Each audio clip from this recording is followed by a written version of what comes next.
কনজুগেশনের পরে যেটাতে আসবো ট্রান্সফরমেশন। আমরা নর্মালি জানি যে ধরো একটা ব্যাকটেরিয়াটা, তো ব্যাকটেরিয়ার মধ্যে জেনেটিক কন্টেন্ট আছে। তো যেটা হয় নর্মালি ব্যাকটেরিয়াটা বিভিন্ন কারণে, বিভিন্ন ফ্যাক্টরের কারণে এটা মরে যেতে পারে, ডেড হয়ে যেতে পারে। তো ডেড হয়ে যায়, যখন যায় তখন কি করে এরা এদের জেনেটিক কন্টেন্ট যেগুলো সেগুলো কিন্তু এভাবে মানে ছেড়ে দেয় বাহিরে।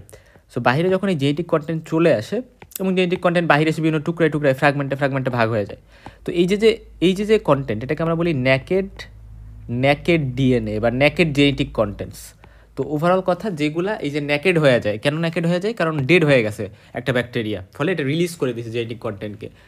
তো এই যে ন্যাকেড কন্টেন্টসগুলো আছে, জেনেটিক কন্টেন্টস, এগুলা পরবর্তীতে একটা ভালো ব্যাকটেরিয়া, সুস্থ ব্যাকটেরিয়া, একটা লাইভ ব্যাকটেরিয়া, ডেড না, এই ব্যাকটেরিয়াটার মধ্যে হচ্ছে গিয়ে নর্মালি জেনেটিক কন্টেন্ট যেটা থাকার কথা সেটা আছে, ক্রোমোজোম আছে বা সব কিছুই আছে।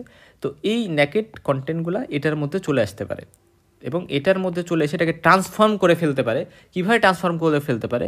ধরো এই কালো কালার দিয়ে আমি যেটা দেখাইছি এটা তো নর্মাল, কালো কালার দিয়ে যেটাতে আমি দেখাইছি এটা তো নর্মাল। তো কালো কালারের মাঝে হুট করে এই কালারের ডিএনএ বাহির থেকে চলে আসছে, কারণ এগুলো তো ন্যাকেড ডিএনএগুলো আইসে এটার সাথে মিশছে এবং এই যে ব্যাকটেরিয়াটা, এই ব্যাকটেরিয়াটার যে নর্মাল যে ফিচার ছিল, জেনেটিক যে ফিচার, সেটা কিন্তু চেঞ্জ হয়ে যাবে, কারণ নতুন একটা ডিএনএ যেটা ন্যাকেড ডিএনএ সেটা কিন্তু আইসে এটার সাথে কম্বিনেশন করে এটাকে চেঞ্জ করে ফেলছে, ট্রান্সফর্ম করে ফেলছে।